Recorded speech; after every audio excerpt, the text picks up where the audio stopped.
Wells Fargo, Wachovia, but it says their dilemma is they hate to love niggers and love to hate niggers. So niggers. there is no one at the board meeting for Wells Fargo who can express the viewpoint of an African American because there are none there.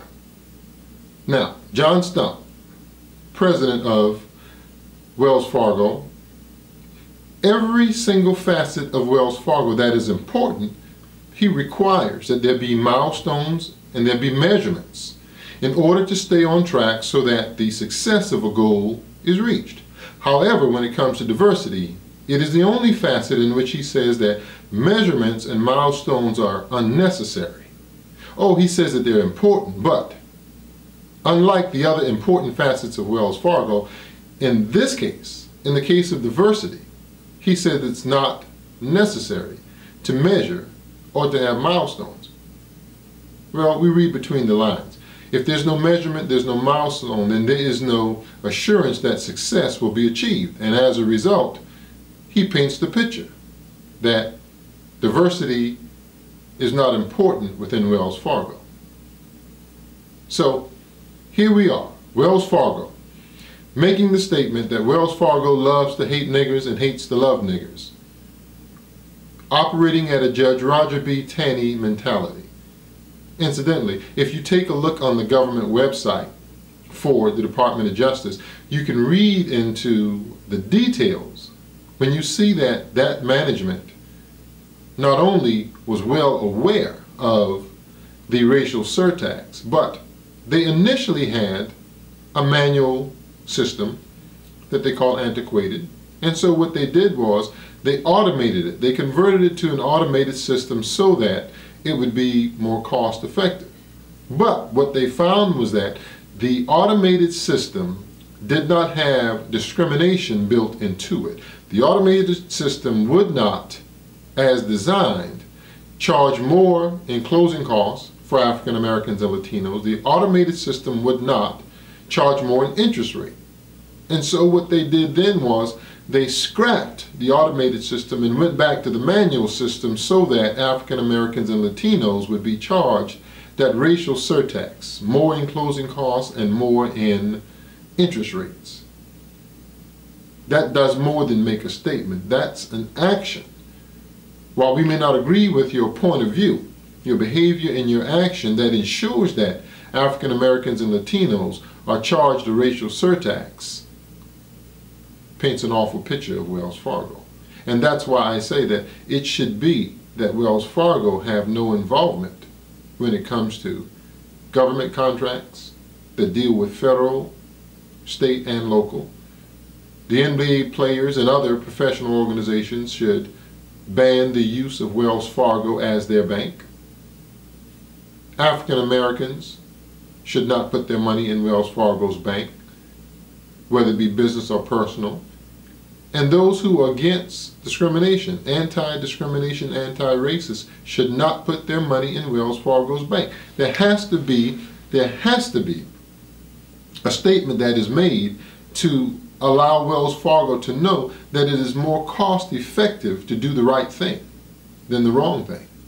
When we allow someone to take billions, to literally steal billions and pay back millions in the form of a few grants, then what we do is we encourage the type of behavior that we detest. And so the only way to deal with it properly is to make sure that Wells Fargo is aware of and that Wells Fargo suffers in terms of having to pay more than they took in for their racist attitudes. Ellen Birnbaum in Hampstead, New York. She'll be leaving her post, and she should.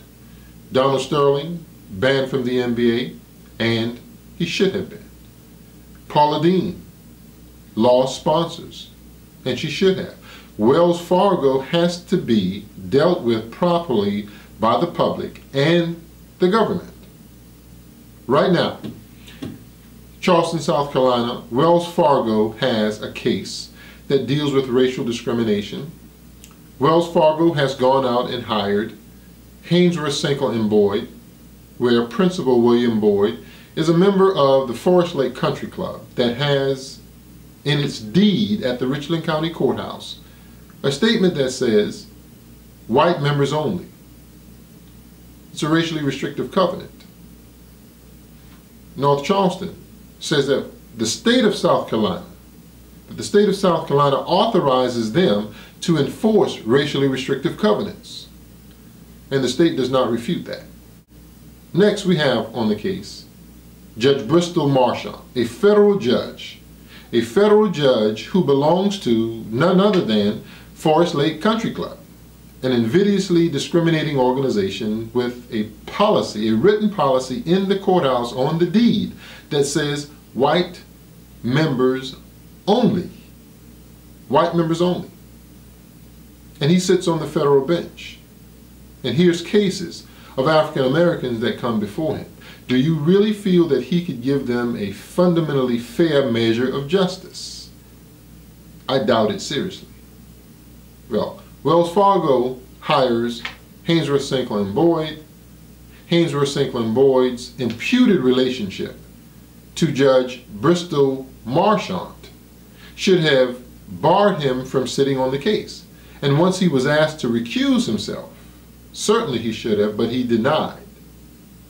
He says that it's okay for Lynn Hutchison, an executive with Wells Fargo, to not only perjure himself and admit to perjury, but also to say that, yeah, it's okay to use the N-word.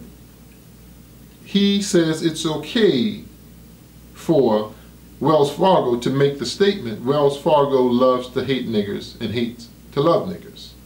This type of racial animosity within the judicial system must not allow to be continued. In South Carolina, Judge Bristol Marchant has falsified documents going to the Judicial Conference. The Civil Justice Reform Act of 1990, in which he belonged to the Forest Lake Country Club after the mandate that invidiously discriminating membership was prohibited. It also requires that every 6 months that the judges will report all outstanding motions, and every year all outstanding cases. Well, in this case, Wells Fargo versus John and Carla Singletary in Charleston County, in South Carolina, in the United States District Court for the United States of America. Judge Bristol Marchant has not only taken it upon himself to be on this case, knowing that he has an imputed relationship, but he, in this case, says it's okay. It's okay to deny due process and equal protection of individuals who are fighting to uphold the Sixth Amendment, that their home cannot be taken through without due process and equal protection. These are the kinds of things that we must continue to address, because if there's no judicial freedom in America, then there's no freedom for our race. This is John Singletary, and I hope to see you at the next video. I'll be giving you a video at least twice per day on this case and some of the additional details that are involved. Stay tuned. Thank you.